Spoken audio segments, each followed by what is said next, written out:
that as well. Right. So we'll have to pause sometimes for planes going over.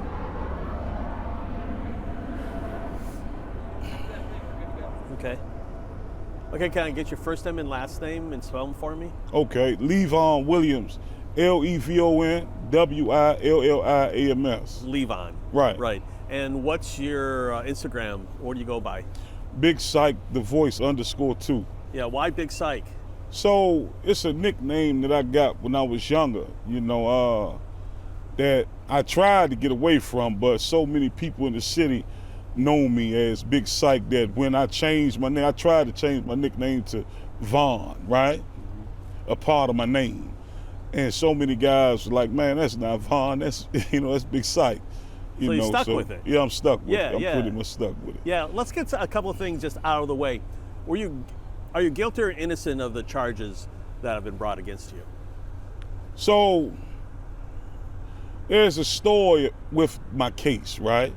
That I want to wait until my case starts to really unravel, start to reveal itself to be able to tell my story, But there's a story with a meaningful understanding.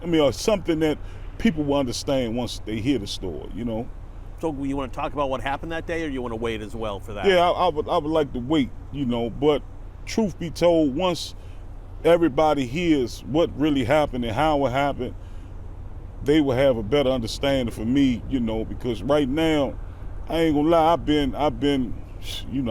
getting dragged through the ringer. I've been getting treated like I'm a virus, right?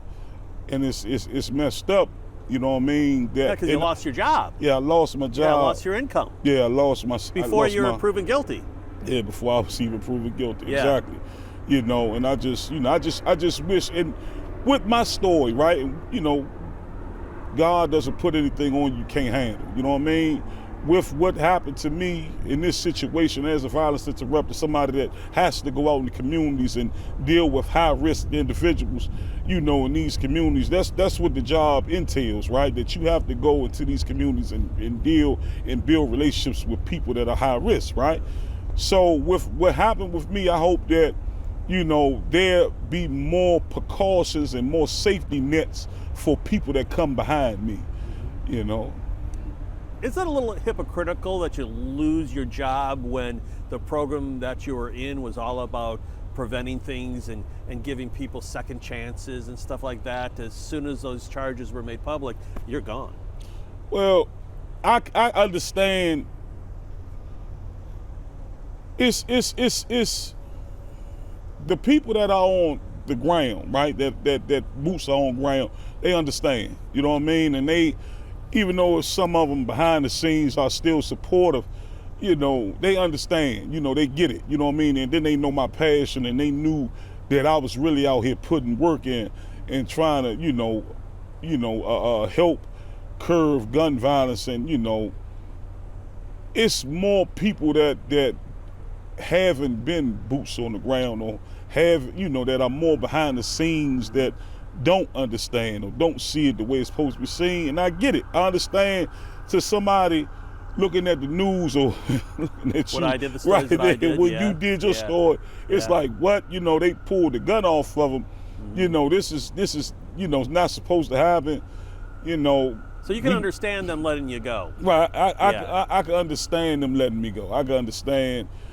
But once again, once everything starts to reveal itself with my case and the story finally come out and, the people involved come and, and speak on my behalf, then, it'll be a different understanding. And once this understanding gets revealed, I just pray, that anybody coming behind me doesn't have to go through, and there'll be more understanding for people that you're sending out into these communities to do this type of work.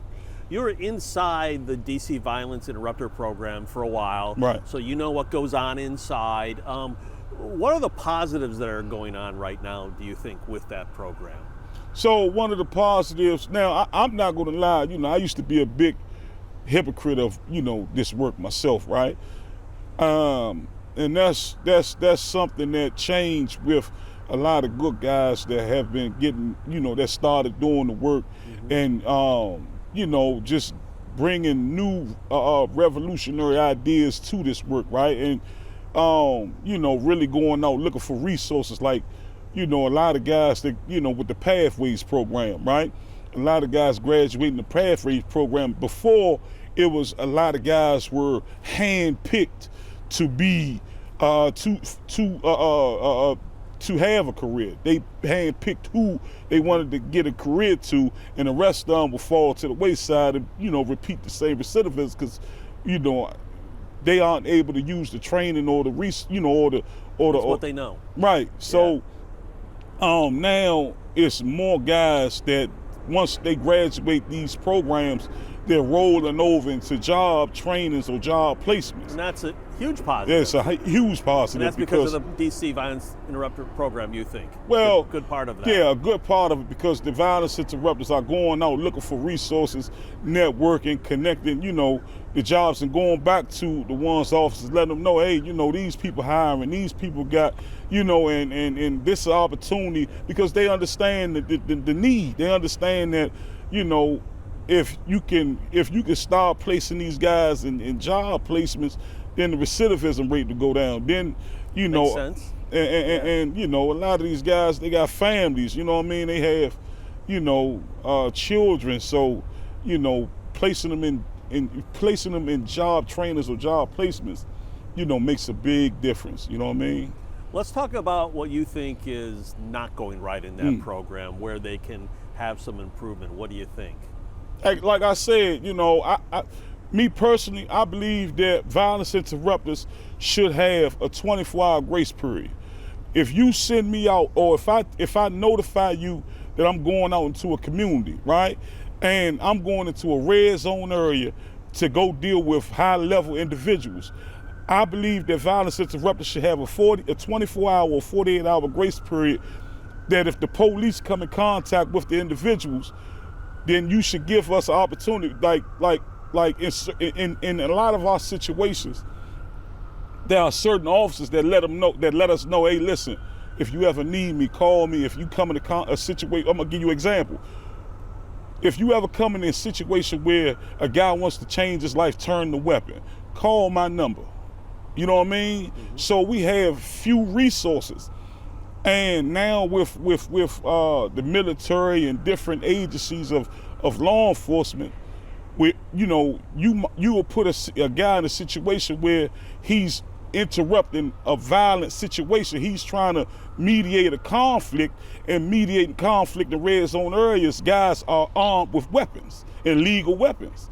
And now you putting us in a situation where if a guy's armed with a weapon and he decides to discard, or he gave you the weapon to try to turn in, we're left holding the bag, and officers that don't understand what a violence interrupter is, or we're not able to call the officer, we're left to deal with a criminal case. Right. Or say we in a house that's labeled as a drug house, and once we're in that house, home, say a raid happens, and we in there working, right?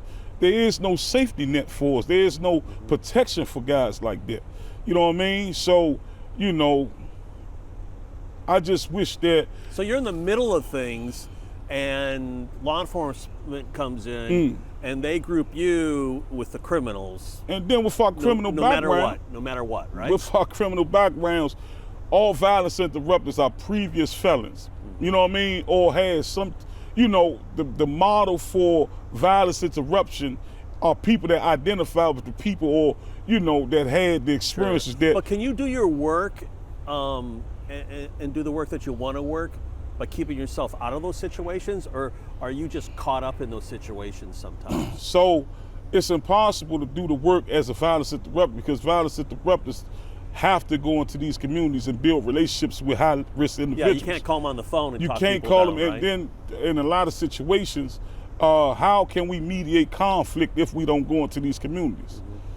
It's impossible. So do you think violence interrupters program should work more closely with police, or do you think that's not the right way? Are there some improvements that can happen there? I believe that there's some. I believe that to have a successful violence interrupter organization, they have to work with law enforcement, because there are situations that come about where violence interrupters are put in the lines then, for better lack of words, or, in a red zone area.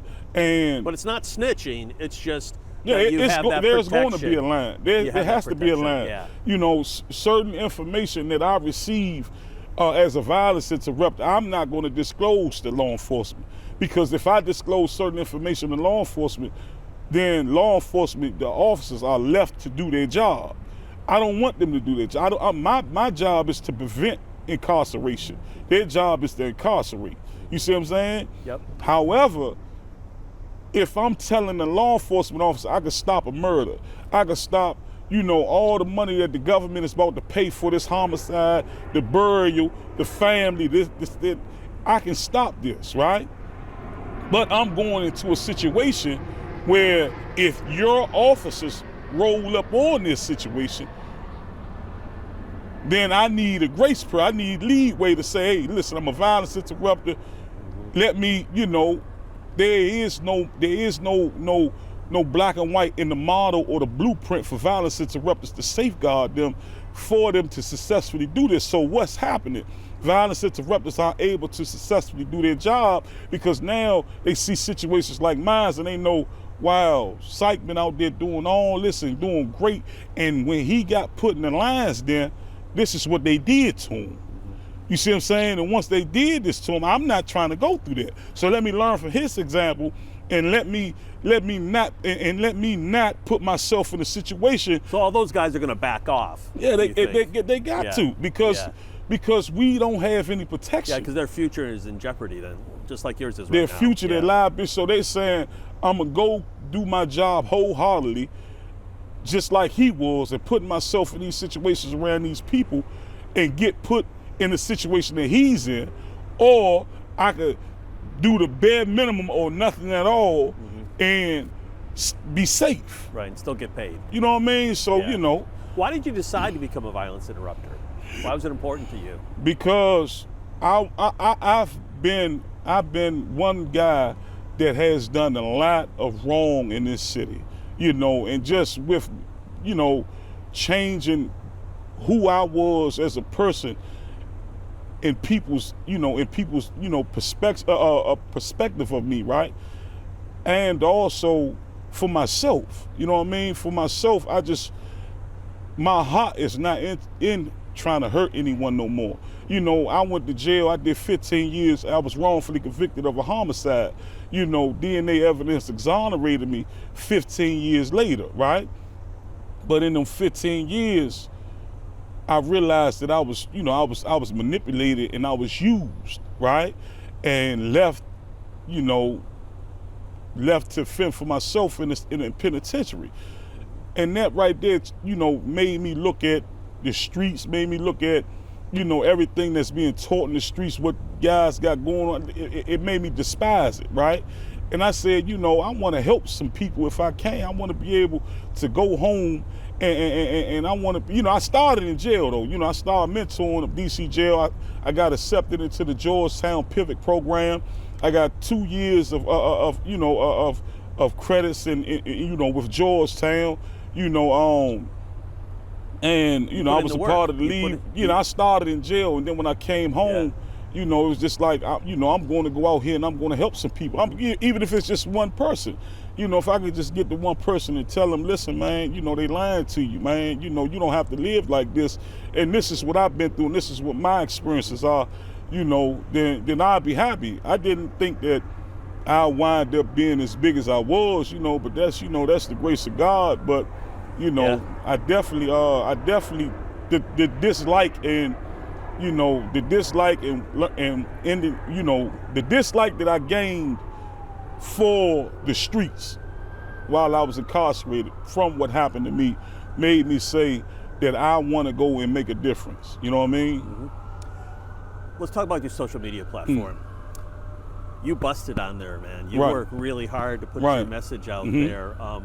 Why do you do that? I mean, what's the message you're trying to send out to people on your social media? Because you got a big following. So the message now or the message before? We can talk about both if you want. Okay, so before, the message was basically, what I've been saying, that I understand. I understand the trauma. I understand the logic, right? I understand the street, code, right? But I want you to understand that everything that you're going through and that you see and that you're learning out there, or that they're teaching you, is a lie.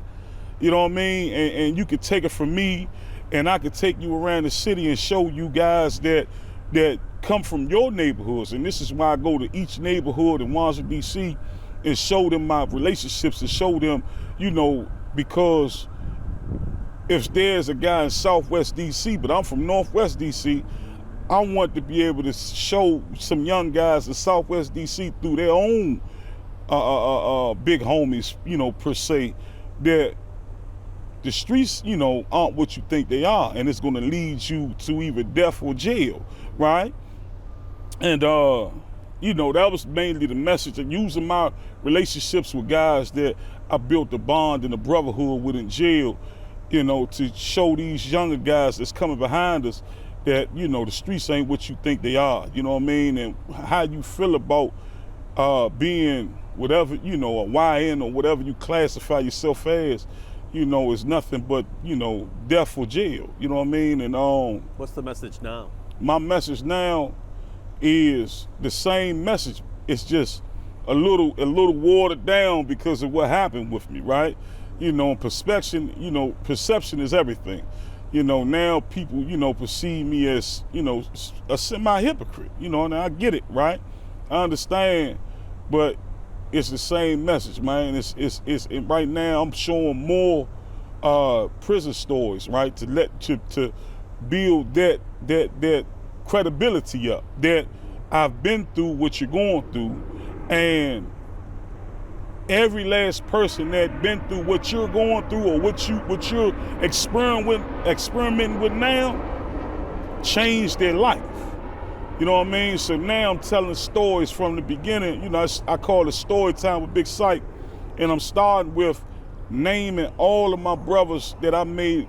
I made a brotherhood with while incarcerated. Mm-hmm. I'm showing them how we met. What we did when we first met, how we were young, so wild from guys. The beginning to where right, you're at and now. Then I'm gonna formulate it where I'm gonna show them that every last one of these guys, once they came from the system, changed their life, or they're putting forth an effort in it, trying to get young dudes to understand that, the streets is not what you want. You know what I mean? Now you got some people calling you a hypocrite, but got other people supporting you. Yeah, they still, right? because they know what do you say to those people who are supporting? Man, I appreciate it. I appreciate it. You know what I mean? Keep supporting me. Y'all know my passion. You know what I mean? Y'all know, the giveaways and a lot of things. I pay it out my own pocket. I take my own check and make sure that complete strangers' children have nice shoes on their feet. You know what I mean? I take my own check and make sure that I buy, lawnmowers and weed whackers, and to try to teach some of these young males and females landscaping skills that I learned in the penitentiary. You know what I mean? So, y'all know, I'm harmless as a fly. I'm not walking around trying to be a tough guy, or trying to live up to that old reputation I had. I'm out here pushing peace and telling people peace. And I got the biggest the biggest free car rappers in the city, even talking about peace and positivity. You know what I mean? That's what I'm about. You know what I mean? Let me ask you this. You talk about peace and positivity. Why in the world are these young men still grabbing guns and shooting at each other? I mean, it's 2025. Where have we failed this generation? What can we do to just get it through their heads that this isn't the answer? You gotta to get the message to these young guys, you gotta find people that aren't afraid of these young guys. You know what I mean? You gotta find a group of people that are willing to go into these communities and really talk, because it's hard. You know what I mean? It's hard. Like with my situation, now you got people that's afraid to go into these communities and go into these neighborhoods and really have one-on-ones with these high-risk individuals, right? You find some guys that's willing to go into these communities and speak to these high-risk individuals, then you can start making a change, because now these guys can give these people some of the experiences. Then on top of that, a lot of people that's going into these high-risk communities doing bare minimum of the work aren't properly trained in trauma. You know what I mean? Aren't properly trained in CBT, aren't properly trained in restorative justice, right? So what happens is you got somebody going into these communities and all they doing is trauma bonding with these young guys, telling them, yeah, I've been through what you're going through. I carried a gun. I did this. And here it is. Okay, once you trauma bond with them and you get them to relate to you, now you have to be properly trained to giving them the resources, giving them the answers, and being able to walk them through, and change their whole perspective on themselves and their outlook on life. And you have guys that aren't able to do that. You know what I mean? That's why, I commit the Peace Academy, for training people in CBT. Like I've been certified, and, I believe that these young guys are lost. They grew, a lot of them grew up without fathers. A lot of them grew up without leaders. I spoke to a 14-year-old the other day, and he told me can't nobody tell him anything. I said, why you feel like that? He said, man, because these dudes out here ain't my father. You know what I mean?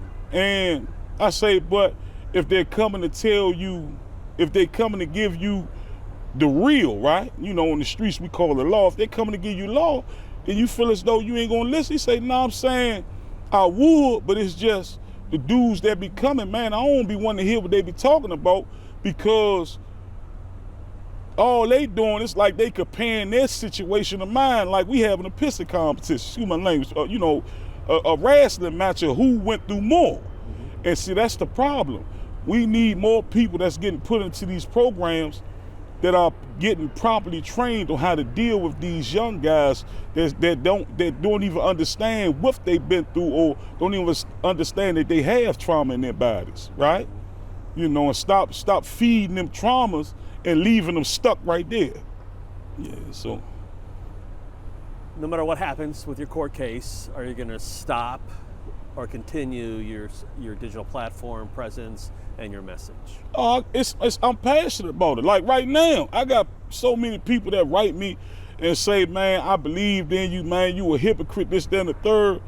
And I'm still going. I'm still going, because it's so many other people that's saying, man, I remember you came into the trenches. You know what I mean? You came into the ghetto and walked into my apartment building to give my child some tennis shoes. You know what I mean? So keep going, because it's a mother or somebody out here that's going to need you just like we did.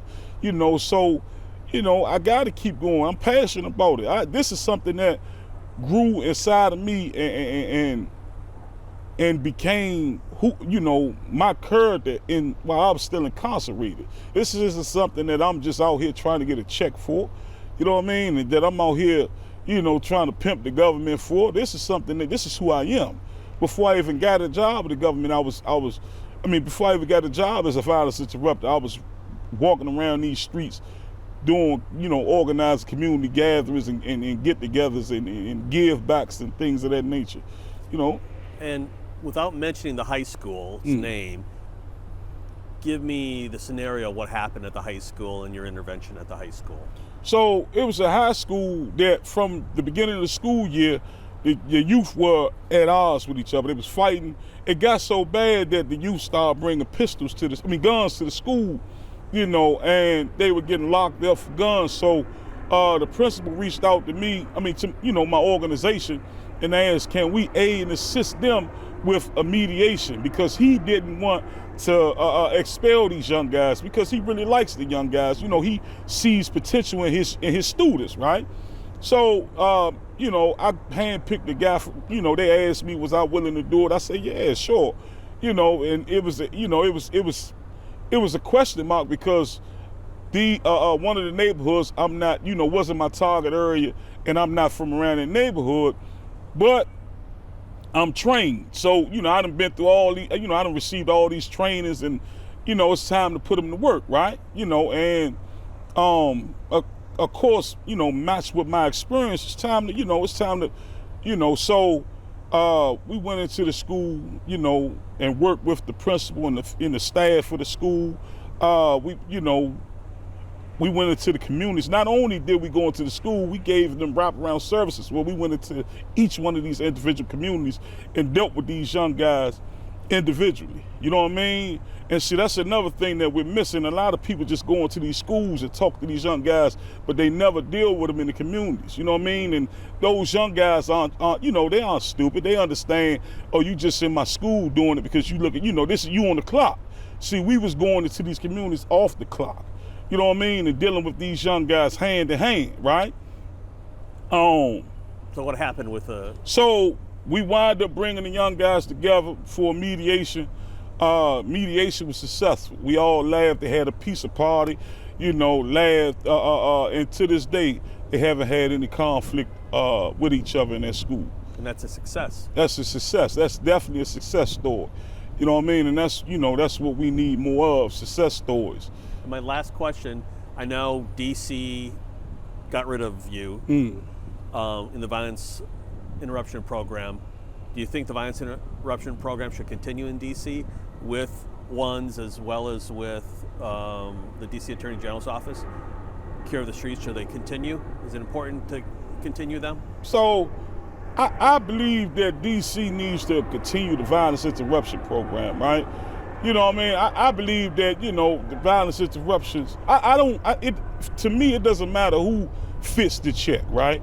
I just believe that they need to find more people that are willing to go out in the field, boots on land, and go into these communities and deal with maybe these a bigger vision. Bigger vision. You know what I mean? And and it needs to be more case management with violence interruptions. It doesn't just need to be people just walking up to these these young guys, giving them a horror story of what they've been through in jail and how the young guys, you don't want to go through what I went through, it's jail. You know what I mean? I believe that these guys need to be more equipped with other trainings going into these communities, and then they have to have more case management skills.